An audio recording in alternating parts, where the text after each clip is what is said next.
Hello and a warm welcome to the Internet of Things Made Simple. I'm Larry Humor. This is mini episode 21. Many thanks for joining us. As always, shout out to the new listeners. Welcome aboard.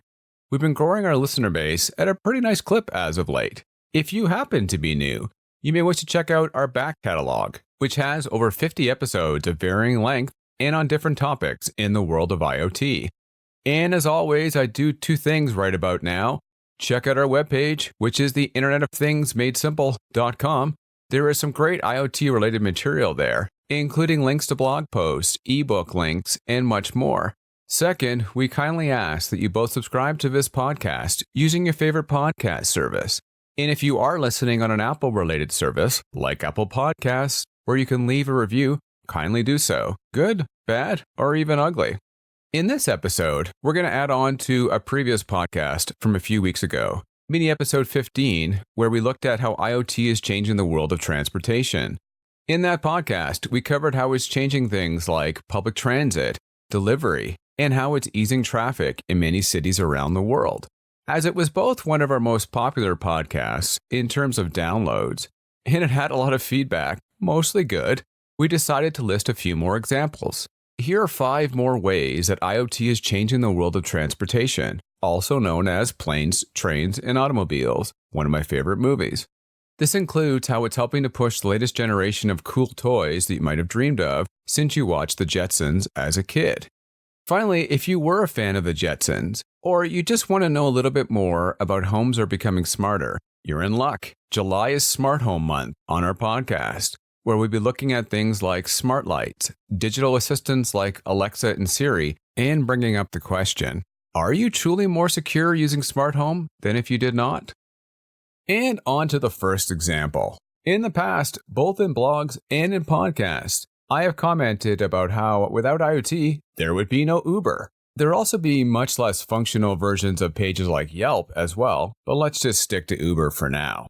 If you think about all the different tools that Uber needs to operate, you can see why this is true very quickly. Uber drivers need the power of IoT to both guide where they are going and to communicate with key systems, and the user needs to do the same as well. As we move forward, IoT will power another new concept, the true sharing of cars. Today, there are applications like Turo. If you're not familiar with it, Turo, think of it as like Airbnb for your car. Someone like me, whose car sits in the garage most of the time, can make money by renting it out. However, Turo still requires that you buy and operate the car. I see the role of a car company changing from selling you a car to selling you a car service, and what's not a service nowadays. You won't buy a Civic from Honda, as an example. You'll buy the right to be the main driver of it. You'll have the first right of refusal to its use at all times, and when you do not need it or book it, Honda will look after renting the car to other users, which would be deducted from your monthly payment. This would mean that you would pay for the car either as a flat fee per day or mileage, but at no time would you actually own the car. Now, this service would need everything to do with IoT, from onboard telematics, which would let the company know both about the condition of the car, as well as where it is and how to maintain it, GPS tracking, and much more, all of which will be gained through the power of IoT. The second example has to do with a combination of moving passengers and people that have way too much frickin' money on their hands, and that would be flying taxis and rockets. I mentioned in a much earlier podcast, way back to the preview ones as I recall, how I had the privilege of watching Jim Lovell, if you're not familiar with who he is, think Tom Hanks in Apollo 13, speak at an event. It still amazes me to this day how they're able to fly to the moon on less technology than I probably have in my iPhone in my pocket. One benefit to newer technology is how it can make flights safer and less costly. IoT is helping to power the movement towards public space travel, like what's being offered by SpaceX and their fleet. So if you have way too much money on your hands and in your bank account, IoT is powering the chance for you to waste much of it by taking flights into space, like going to Mars. On a more realistic note for the rest of us, companies like Uber and others are expanding their offerings by allowing ride-sharing on helicopters. I know what happens in New York City. You can fly from downtown to the airport in a bit of a sharing mode.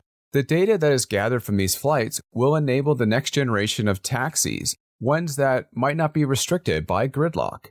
Think of us moving closer to what we all thought we'd have by now, flying cars. The third example moves us from the consumer world into the industrial one. I think if you would have asked a futurist, or whatever you call those people who stand up on stage and are paid to predict the future of transportation, technology, and all that stuff, if you asked them about 30 years ago, all of them would have assumed that autonomous cars would be ubiquitous in all aspects of our life right now. We definitely have the technology to do so, but there's a lack of political will and public acceptance that really has to be overcome that's going to slow it down. This may not be as big of a problem in the business world, as they tend to see things more from a financial benefit. This means that companies are going to start moving into projects like self-driving forklifts and trucks fairly soon, and in fact some of them already have. Well, I'm not sure I see that vision of having tractor trailers go self-driving across the country anytime soon. I don't think it's much further along than passenger cars. Companies like Phantom Auto are already making progress for lesser-known vehicles. For now, the vehicles are remotely controlled. Think of it as like a really cool video game or something. But they're moving fast towards full automation. This would also apply to vehicles like shuttle buses at airports, short-haul delivery vehicles, and much more. Like in the example about Uber that I mentioned earlier, IoT is needed to make this dream a reality. Point number 4. Robo-taxis. When you think of the idea of a robo-taxi, I don't know about you, but I automatically think of Arnold Schwarzenegger in Total Recall. No, I didn't watch the one with Colin Farrell. To me, there's only one Total Recall. And that's that annoying taxi that has the half person that looks like they're buried in sand who spins around and talks to Arnold all the time. I think Arnold shoots him at one point, which I was quite happy. If it was up to companies like Waymo and Uber, we'd already have those, minus the annoying robot.